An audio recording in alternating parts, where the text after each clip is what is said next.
Hello everyone, मेरा नाम अनुज है। यह fundamental arithmetic operation and BODMAS का लेक्चर नंबर 5 है। पहले लेक्चर में हमने पढ़ा था fundamental arithmetic operation and BODMAS होते क्या हैं। दूसरे लेक्चर में हमने पढ़ा था fundamental arithmetic operation and BODMAS से रिलेटेड कुछ एग्जाम्पल देखते थे। और थर्ड एंड फोर्थ लेक्चर में हमने fundamental arithmetic operation and BODMAS से रिलेटेड कुछ प्रॉब्लम सॉल्व किए थे। आज इस लेक्चर में हम डिस्कस करेंगे fundamental arithmetic operation and BODMAS से रिलेटेड कॉम्पिटिटिव एग्जाम में आए हुए क्वेश्चन को सॉल्व करेंगे। दूसरे शब्दों में कहें, प्रीवियस ईयर क्वेश्चन सॉल्व करेंगे जो कि कॉम्पिटिटिव एग्जाम में आए हुए हैं और जिसमें fundamental arithmetic operation and BODMAS के कॉन्सेप्ट का यूज किया गया है। तो सबसे पहले प्रॉब्लम नंबर 1 देखते हैं। प्रॉब्लम नंबर 1 क्या है? 4.41 cross 0.16 divided by 2.1 cross 1.6 cross 0.21 is simplified to. तो ये क्वेश्चन है किसका? एसएससी सीजीएल सेकेंड सिटिंग का है, 2010 का। ओके, तो अपने को पता करना है कि कौन सा ऑप्शन सही है। ऑप्शन ए सही होगा, बी सही होगा, सी सही होगा या डी सही होगा। तो सबसे पहले हम क्या करेंगे, न्यूमरेटर एंड डिनोमिनेटर्स को अलग अलग कैलकुलेट करेंगे, देन डिवाइड कर देंगे। तो न्यूमरेटर कितना है दिया है? 4.41 इंटू 0.16। ओके, हम 4.41 को क्या लिख सकते हैं? 441 इंटू 10 की पावर -2। ओके, 0.16 को हम क्या लिख सकते हैं? 16 इंटू 10 की पावर -2। तो हम न्यूमरेटर को क्या लिख सकते हैं? 441 इंटू 10 की पावर -2 इंटू 16 इंटू 10 की पावर -2। तो ये हो गया 441 क्रॉस 16 इंटू 10 की पावर -4। जब बेस समान होता है और प्रोडक्ट किया जाता है तो गुणा में जो होता है घात है वो जुड़ती है। लॉ ऑफ इंडिसेस बोलते हैं इसको। तो न्यूमरेटर क्या हो गया?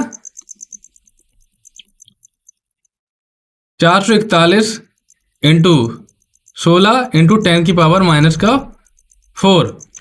हम डिनोमिनेटर को सिंप्लीफाई करेंगे। This is equal to 2.1 cross 1.6 cross 0.21। तो 2.1 को हम लिख सकते हैं 21 इंटू 10 की पावर -1। 1.6 को हम लिख सकते हैं 116 इंटू 10 की पावर -1। 0.21 को हम लिख सकते हैं 21 इंटू 10 की पावर -2। तो ये क्या हो जाएगा? 21 इंटू 16 इंटू 21 इंटू 10 की पावर -4। अब क्या कर सकते हैं इसको? 21 क्रॉस 21 क्रॉस 16 क्रॉस 10 की पावर -4। तो 21 क्रॉस 21 करेंगे तो उसकी वैल्यू कितनी आती है? 441 इंटू 16 इंटू 10 की पावर -4। ये आ गया हमारा डिनोमिनेटर। हमें क्या करना है? डिनोमिनेटर और न्यूमरेटर को हमने सिंप्लीफाई कर लिया, तो हमको करना है न्यूमरेटर अपॉन डिनोमिनेटर्स। ओके, तो न्यूमरेटर अपॉन डिनोमिनेटर किया तो देखो इसमें क्या है? 10 की पावर -4 कॉमन है, 10 की पावर -4 कॉमन है, तो ये कैंसिल हो जाएगा। तो केवल क्या बचेगा? 441 क्रॉस 16 अपॉन 21 क्रॉस 16 क्रॉस 21। तो ये क्या हो जाएगा 16 से 16 कैंसिल हो जाएगा। और 21 इंटू 21 कितना होता है? 441। तो 21 21 441, तो ये सारा कैंसिल हो जाएगा, केवल बचेगा 1। तो जो प्रॉब्लम नंबर 1 है उसका जो करेक्ट आंसर होगा वो ऑप्शन नंबर ए होगा। हम देखते हैं क्वेश्चन नंबर 2। क्वेश्चन नंबर 2 क्या है? 256 cross 256 -144 cross 144 divided by 112। Okay, ये एसएससी सीजीएल सेकेंड सिटिंग 2010 का क्वेश्चन है। तो इसको कैसे सॉल्व करेंगे आपको पूरा स्टेप बाय स्टेप सॉल्यूशन बताएंगे। अब आपको 4 ऑप्शन दिए, आपको सबसे पहले सिंप्लीफाई करना है और आंसर निकालना है। आंसर निकालने के बाद आप चेक करेंगे कि कौन सा ऑप्शन करेक्ट है। ओके, तो सॉल्यूशन देखते हैं। 256 क्रॉस 256 माइनस 144 क्रॉस 144 अपॉन 112। एक तो मेथड होता है कि आप पहले इस टर्म का प्रोडक्ट कर लें, फिर इस टर्म का प्रोडक्ट कर लें, और फिर इसमें से इसको सब्ट्रैक्ट कर दें, फिर 112 से डिवाइड कर दें। तो ये लेंदी प्रोसेस है और इसमें मिस्टेक भी होने की पॉसिबिलिटी बहुत ही ज़्यादा है। तो इस टाइप के प्रॉब्लम को कैसे सॉल्व करते हैं, तो आइए देखते हैं। 256 क्रॉस 256, इसको हम क्या लिख सकते हैं? 256 का होल स्क्वायर लिख सकते हैं। इसको लिख सकते हैं 144 का स्क्वायर अपॉन 112। तो क्या है ये फॉर्मूला? अगर मैं इसको ए मान लूँ, इसको बी मान लूँ, तो क्या हो जाएगा formula? A square minus B square. अगर हम मान लें if A equal to 256 and B equal to 144, तो क्या हो जाएगा? A square minus B square का फॉर्मूला क्या होता है? A plus B, A minus B. तो ए की जगह 256 का स्क्वायर, बी की जगह 144 का square, this is equal to 256 plus 144, 256 minus 144, ये कितना हो जाएगा? 400 इंटू ये कितना हो जाएगा? 112। तो ये किसकी वैल्यू आ गई? 256 का स्क्वायर माइनस 144 का स्क्वायर। तो ये किसकी वैल्यू आ गई? न्यूमरेटर हमने कैलकुलेट कर लिया है। तो न्यूमरेटर क्या? 256, इसकी प्लेस पे न्यूमरेटर की जगह पे हम लिख सकते हैं 400 इंटू 112। तो क्या हो जाएगा? 400 इंटू 112 अपॉन डिनोमिनेटर में क्या था? 112, 112 हो गया। तो 112 से 112 कैंसिल हो गया, कितना बचा? 400 into 1, this is equal to 400। तो जो प्रॉब्लम नंबर 2 है उसका आंसर क्या है? 400। 400 कौन से ऑप्शन में दिया गया है? बी। तो क्वेश्चन नंबर 2 का जो करेक्ट आंसर है वो ऑप्शन नंबर बी, और जिसकी वैल्यू कितनी है? 400। हम मूव करते हैं प्रॉब्लम नंबर 3 पर। प्रॉब्लम नंबर 3 क्या है? A farmer divides his herd of an cows among his 4 sons, so that the first son gets one half the herd, the second son 1/4, and the third son 1/5, and the fourth son 7 cows. Then the value of n is. हम solution देखते हैं। तो किसान के पास कितने हैं? Heard of n cows हैं। तो पहले पुत्र को उसने कितना दिया है? 1/2 द हर्ड। तो क्या है? First son gets equal to n into कितना? 1/2 ऑफ द हर्ड। तो ये हो जाएगा 1/2, this is equal to n/2। Second son को कितना दिया है? सेकेंड सन गेट्स कितना गिवन है? n इंटू 1/4, तो हो जाएगा 1/4, this is equal to n/4। Third son को कितना दिया? 1/5, तो ये हो जाएगा third son n into 1/5, this is equal to n/5। और जो चौथे सन को कितनी cow milli?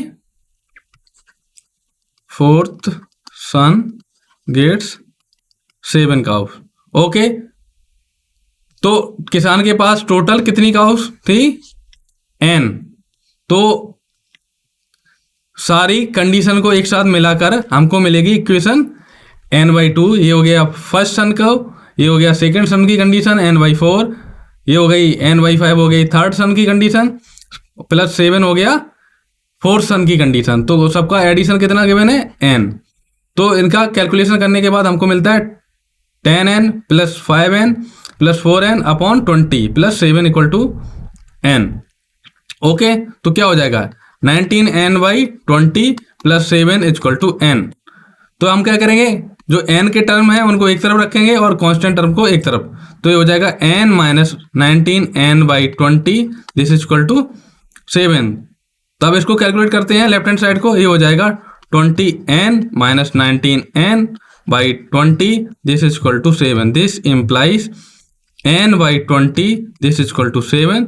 This implies n equal to 20 into 7। तो n इक्वल टू आ गया 140। तो n की वैल्यू कितनी आई? 140। तो आप देखते हैं कि कौन सा ऑप्शन सही है। तो ऑप्शन नंबर डी सही है। तो क्वेश्चन नंबर 3 का जो आंसर होगा वो ऑप्शन नंबर डी होगा, जिसकी वैल्यू कितनी है 140। अब हम आते हैं क्वेश्चन नंबर 4 पर। क्वेश्चन नंबर 4 क्या है? ये एसएससी सीजीएल फर्स्ट सिटिंग 2012 का क्वेश्चन है। क्वेश्चन में क्या बोला गया कि why what least number should be 675 be multiplied to obtain a number which is a perfect cube.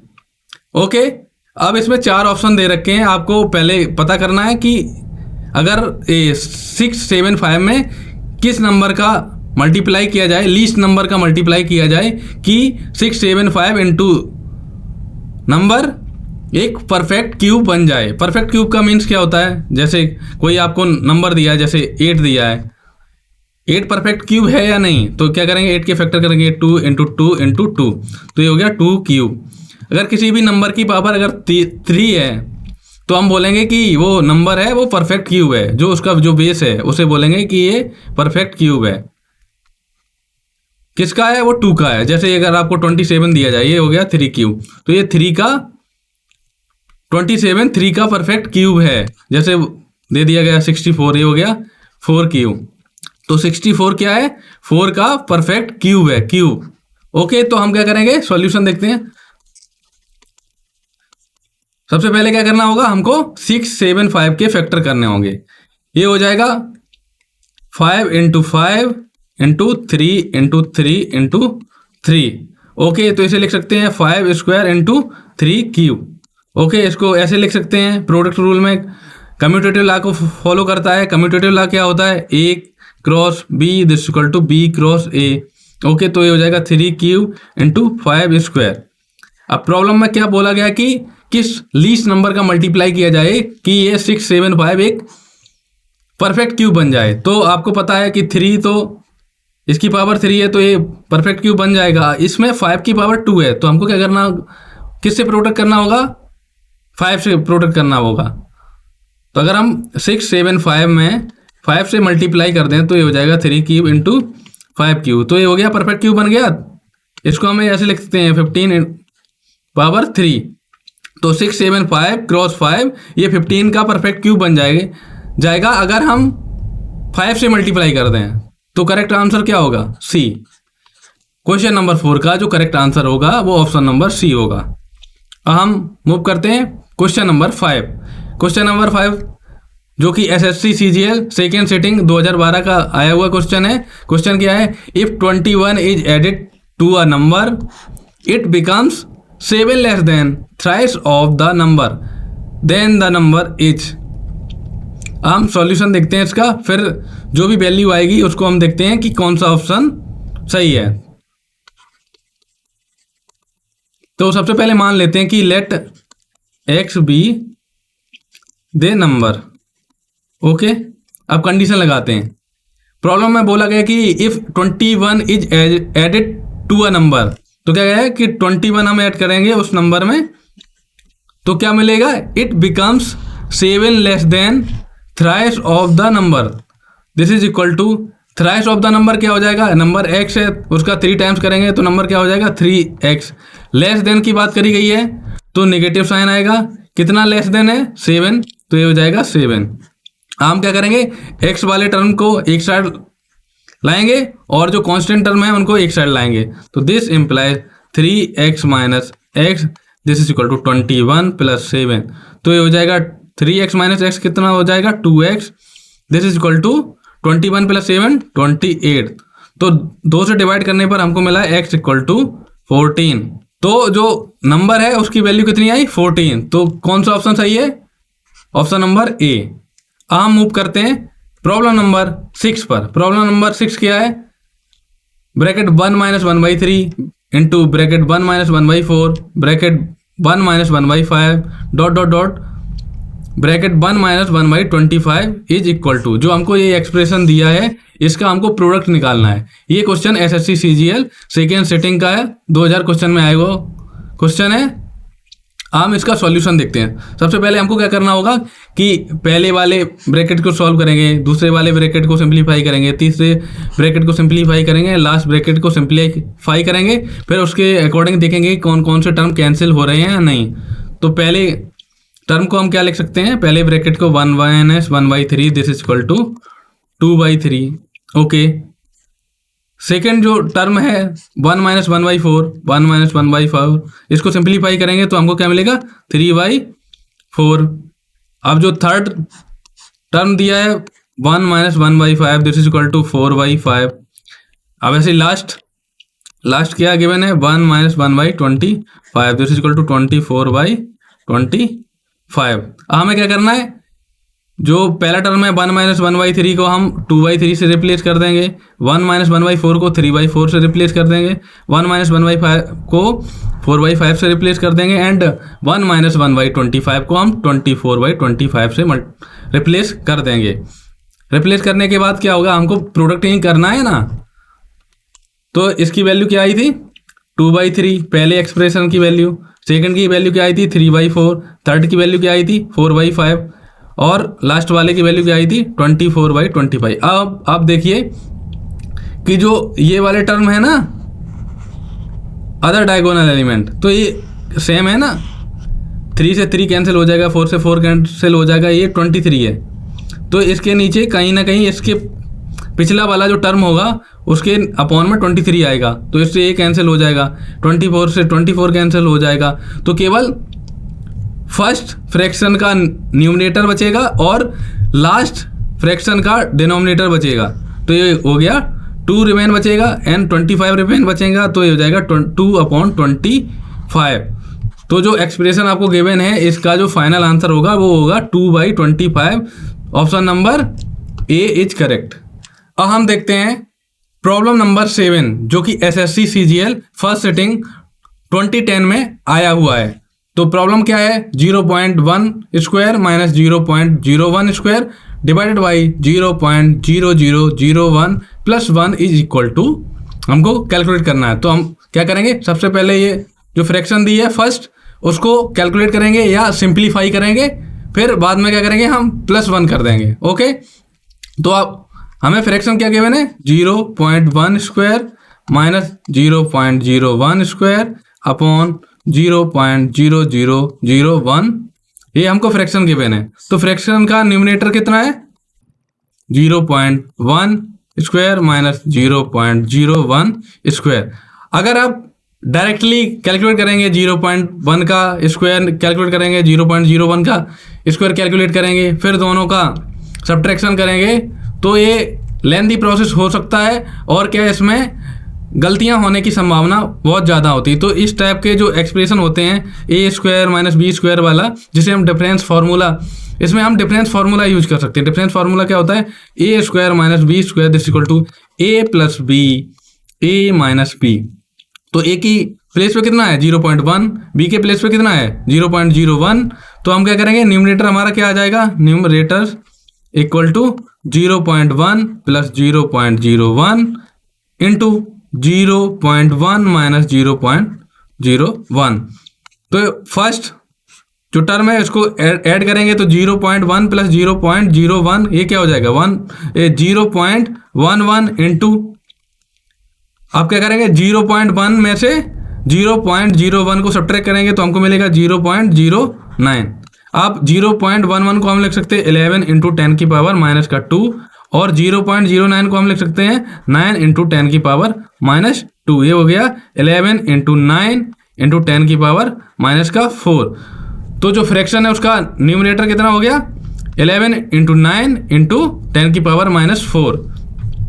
तो क्या हो जाएगा fraction this is equal to, इसके प्लेस पे हम लिख सकते हैं 11 इंटू 9 इंटू 10 की पावर माइनस का 4 upon 0.0001 this is equal to 11 into 9 into 10 की पावर माइनस का 4 अपॉन 0.0001 को हम लिख सकते हैं 10 की पावर माइनस 4। तो 10 की पावर माइनस 4 से 10 की पावर माइनस 4 कैंसिल हो गया, ये बचा 11 into 9 into 1 this is equal to 99। ये तो फ्रैक्शन की वैल्यू आ गई। अब क्या करना था, जो फ्रैक्शन की वैल्यू आई उसमें क्या करना है एक ऐड करना है, तो ये हो गया fraction plus 1 this is equal to 99 plus 1 this is equal to 100। तो option number D is a correct answer for problem number 7। अब हम देखते हैं क्वेश्चन नंबर 8। क्वेश्चन नंबर 8 जो कि एसएससी सीजीएल फर्स्ट सिटिंग 2020-2021 में आया हुआ क्वेश्चन है, इसको हमें सॉल्व करना है। इस टाइप के जो एक्सप्रेशन है उनको किसकी हेल्प से सॉल्व करेंगे हम? बोर्ड मास की हेल्प पे। तो बोर्ड मास क्या होता है आपको एक बार इसका फुल फॉर्म बताते हैं। BODMAS this is equal to brackets of division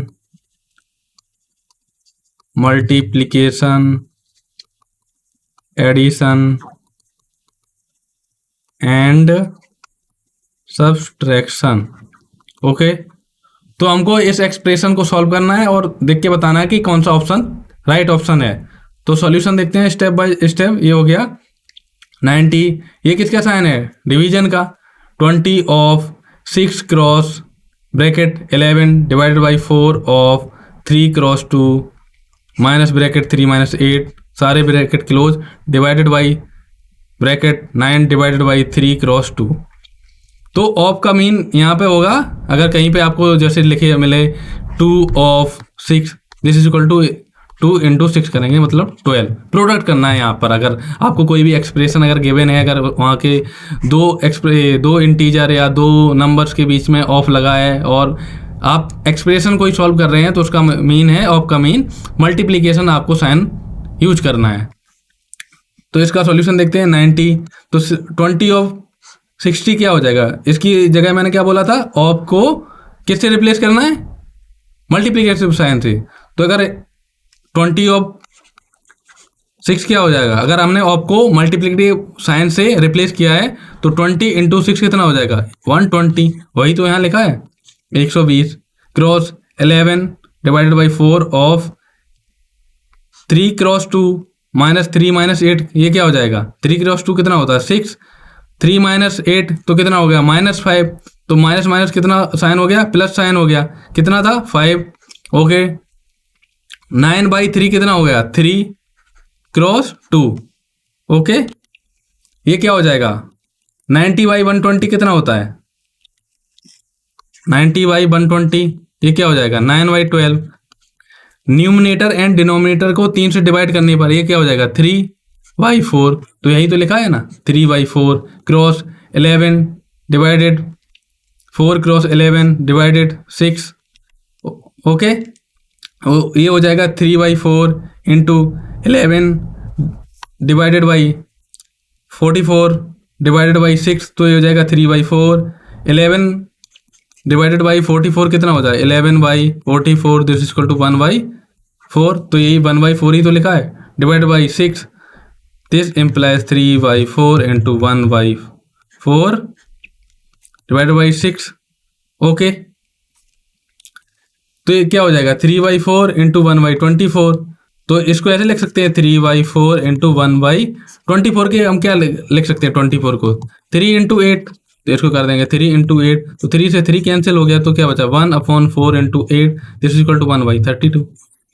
अब आंसर आ गया 1/32। अब देखेंगे कि कौन सा ऑप्शन राइट ऑप्शन है। तो 1/32 is a right option for a problem number 8।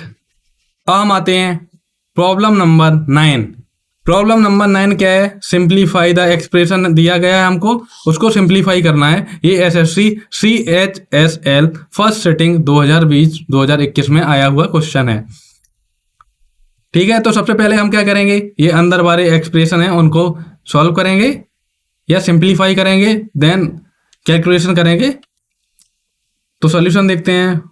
इसको हम लिख सकते हैं 5 बार 1/3 this is equal to 5 into 3 plus 1/3 this is equal to 15 plus 1/3 this is equal to 16/3। इसकी जगह हम लिख सकते हैं 16/3 डिवीजन का साइन 7 माइनस 3 डिवीजन का साइन। इसकी वैल्यू क्या आएगी? 1 minus 1/4 this is equal to 3/4 into 2/3 plus 1 minus 3 divided by 1 plus 2। तो इसमें भी बोर्ड मास रूल का यूज होगा। ओके, तो देखते हैं आगे। ये हो गया 16/3 divided by 7 minus 3/3/4 into 2/3 plus 1 minus का 1। तो ये क्या हो जाएगा? 16/3 डिवाइडेड बाई, तो ये हो जाएगा ऊपर चला जाएगा 3 से 3 कैंसिल हो जाएगा और 4 को ऊपर न्यूमिनेटर में चला जाएगा तो 4 इंटू 2/3 प्लस 1, ये क्या हो जाएगा 7 प्लस 1 क्या हो गया 8, और ये वाला क्या हो जाएगा एक्सप्रेशन 4 इंटू 2/3 क्या हो गया 8/3, this is equal to 16/3 divided by, इसकी वैल्यू कितनी आ जाएगी 8 minus 8/3, this is equal to 16/3 minus का 1। ओके, तो बोर्डमॉस रूल के अकॉर्डिंग हम क्या करेंगे, सबसे पहले डिवीजन ऑपरेशन को अप्लाई करेंगे तो क्या हो जाएगा 16/3, ये डिवीजन के साइन को हम मल्टीप्लिकेटिव में कन्वर्ट करेंगे तो एक क्रॉस का साइन आ जाएगा, और जो भी दूसरा फ्रैक्शन है वो क्या हो जाएगा जस्ट रिवर्स या रेसिप्रोकल हो जाएगा 3/16 माइनस 1, तो ये क्या हो जाएगा 1 माइनस 1 दिस इक्वल टू 0। तो क्वेश्चन नंबर जो 9 है उसका जो करेक्ट आंसर है वो 0 है, और option number B is the right option for problem number 9।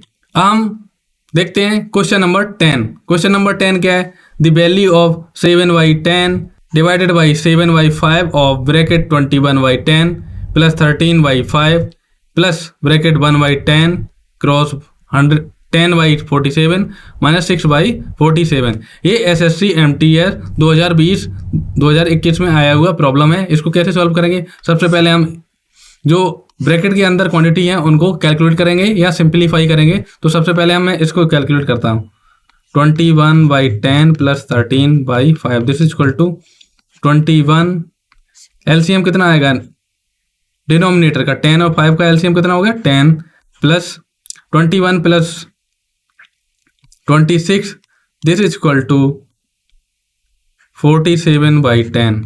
तो ये जो एक्सप्रेशन लिखा है इसकी वैल्यू कितनी आई 47/10। तो क्या हो जाएगा 7/5 of 47/10 this is equal to 7/5 into 47/10। अब इसको पूरे टर्म को कैलकुलेट करते हैं। ये क्या है 7/10 डिवाइडेड बाई, इसकी जगह हम क्या पुट कर सकते हैं 7/5 क्रॉस 47/10, तो क्या हो जाएगा 7 इंटू 47/5 इंटू 10 कितना होगा 50। आप इसको कैसे कैलकुलेट करते हैं 7/10 को ऐसे ही लिखेंगे, और ये डिवीजन का जो साइन है उसको हम मल्टीप्लाई में कन्वर्ट कर सकते हैं, तो मल्टीप्लाई हो गया। तो इसमें क्या करेंगे जो भी फ्रैक्शन है उसका रेसिप्रोकल कर देंगे। रेसिप्रोकल का मतलब न्यूमिनेटर को डिनोमिनेटर से सब्स्टिट्यूट कर देंगे और डिनोमिनेटर को न्यूमिनेटर से सब्स्टिट्यूट कर देंगे, तो ये हो जाएगा 50/7 इंटू 47। तो क्या हो जाएगा 0 से 0 कैंसिल हो जाएगी, 7 से 7 कैंसिल हो जाएगा, तो क्या बचा 5/47। तो जो पहला एक्सप्रेशन है इसकी वैल्यू कितनी आ गई 5/47। ओके, तो इतनी की वैल्यू कितनी आ गई 5/47 प्लस 1/47 माइनस 6/47। अब जो 3 फ्रैक्शन हमको गिवन है इनके डिनोमिनेटर सेम है, तो क्या हो जाएगा 47 5 plus 1 minus 6 this is equal to 6 minus 6/47 this equal to 0/47 this is equal to 0। तो प्रॉब्लम नंबर 10 का जो फाइनल आंसर है 0। तो क्वेश्चन नंबर 10 का जो करेक्ट ऑप्शन होगा वो होगा ऑप्शन नंबर सी। अब हम देखते हैं प्रॉब्लम नंबर 11। प्रॉब्लम नंबर 11 क्या है, एक्सप्रेशन हमको कोई गिवन है जो कि कुछ SSC सब इंस्पेक्टर 2020-2021 में पूछा गया क्वेश्चन है। इसमें क्या करेंगे जो भी एक्सप्रेशन गिवन है इसमें हम कौन सा लॉ अप्लाई करेंगे बोर्ड मास। तो सॉल्यूशन देखते हैं स्टेप बाय स्टेप। ये क्या है 8 minus 3 divided by 6 cross 2 plus 4 divided by 4 cross 1/4 divided by 8 plus 4 into 8 into 4 into 1/8। तो इस एक्सप्रेशन को हमको सॉल्व करना है। ये हो जाएगा 8 minus 3 divided by 12 plus 1/2 plus 16। तो ये हो जाएगा 8 माइनस 1/4 प्लस 16 प्लस 1/2। तो इनको कैलकुलेट करने पर हमको मिलता है 97/4। तो प्रॉब्लम नंबर 11 का जो फाइनल आंसर होगा वो 97/4 होगा, और option number D is the right option. अब हम मूव करते हैं प्रॉब्लम नंबर 12। प्रॉब्लम नंबर 12 क्या है, last year my age was a perfect square, next year it will be cubic number. Okay, what is my present age year.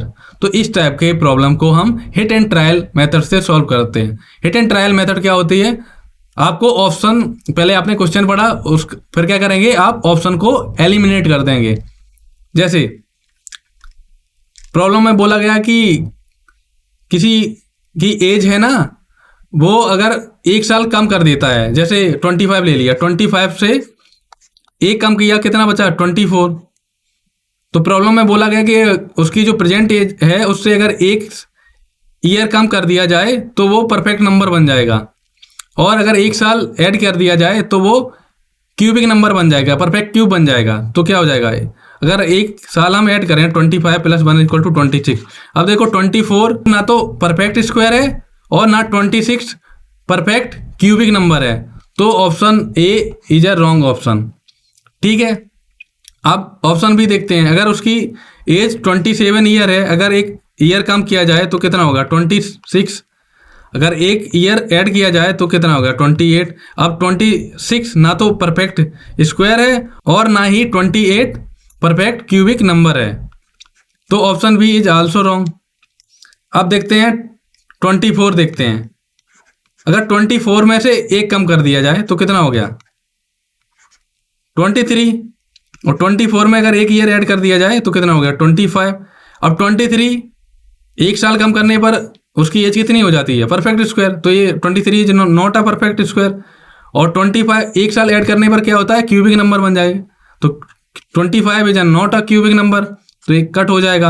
अब है 26, देखते हैं। 26 दिया है, 26 में अगर 1 साल कम कर दिया जाए तो क्या हो गया? 25। इसको क्या लिख सकते हैं? 5 स्क्वायर। तो 1 साल कम करने पर हमको क्या मिलेगा? परफेक्ट स्क्वायर मिल रहा है। पहली कंडीशन सेटिस्फाई हो रही है। अगर हम दूसरी कंडीशन देखते हैं कि जो 26 है उसमें अगर 1 ऐड किया जाए तो कितना होगा? 27। This is equal to 3 cube. अब देख क्या कंडीशन है? Cubic number. तो 27 क्यूबिक नंबर है, 3 क्यूब तो क्यूबिक नंबर। तो करेक्ट आंसर क्या होगा? सी। तो A, B and D are wrong answer, तो correct answer is C, 26 year. अब मूव करते हैं प्रॉब्लम नंबर 13। प्रॉब्लम नंबर 13 क्या है? If A income is 50% less than that of B's income is what percentage more than of A. SSC CGL first sitting 2010 का question है। इसका solution देखते हैं। रिक्वायर्ड परसेंटेज इक्वल टू क्या होता है? टोटल परसेंटेज माइनस, लेस हो रहा है तो माइनस कर दिया, 50% लेस हो रहा है तो 100 - 50/50। This is equal to 50/50 into 100। तो 50 से 50 कैंसिल हो गया, ये हो गया 100। तो फाइनल आंसर क्या आया? 100%।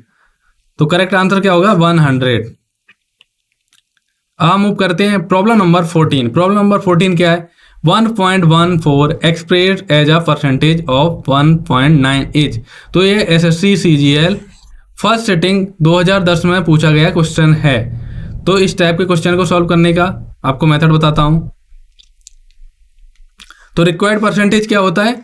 जो भी जिसका भी पूछा जाए, ये 1.1 को एक्सप्रेस करना है इन टर्म ऑफ 1.9 के परसेंटेज के टर्म है, तो क्या हो जाएगा? 1.14/1.9। दिस इज इक्वल टू क्या हो जाएगा? 100 के अपॉन में 1 कर सकते हैं, तो क्या हो जाएगा? 1.14 into 100/1.9। This is equal to 114/1.9।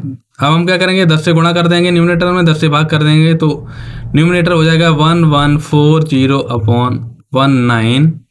Okay, अब आपको पता है 19 into 6 this is equal to 114 होता है। अगर हम 19 में 60 से मल्टीप्लाई कर दें तो हमको मिल जाएगा 1140। तो क्या हो जाएगा? इसकी वैल्यू क्या हो जाएगी? 19 को हम कितने टाइम्स कर सकते हैं? मल्टीप्लाई 16 टाइम्स मल्टीप्लाई करेंगे तो हमको मिलेगा 1140, तो ये हो जाएगा 60। तो फाइनल आंसर क्या हो जाएगा? 60%। अब हम मूव करते हैं प्रॉब्लम नंबर 15। इस लेक्चर की लास्ट प्रॉब्लम है। If 60% of A equal to 3/4 of B then A ratio B हमको कैलकुलेट करना है। जो यह question SSC CGL first sitting 2010 में पूछा गया है। तो अगर आपको कहीं लिखा होगा 60% of A, this is equal to, इसका मीन क्या होता है? 60/100 इंटू ए।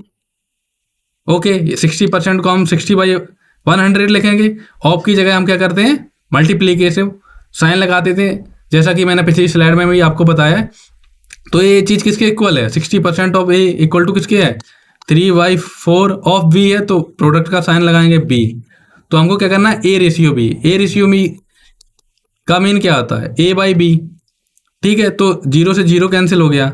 ओके, तो ए बाई बी क्या हो जाएगा, 3/4 into 10/6, this is equal to 3/4। इसको क्या लिख सकते हैं, 10 को 2 इंटू 5, 6 को क्या लिख सकते हैं, 2 इंटू 3। तो क्या 2 से 2 कैंसिल हो गया, 3 से 3 कैंसिल हो गया, तो क्या बचा 5/4। तो a by B this is equal to 5/4। This implies a ratio b equal to 5/4। तो प्रॉब्लम नंबर 15 का जो आंसर आया है वो 5/4 है। तो करेक्ट ऑप्शन क्या होगा, D. Thank you for watching this video.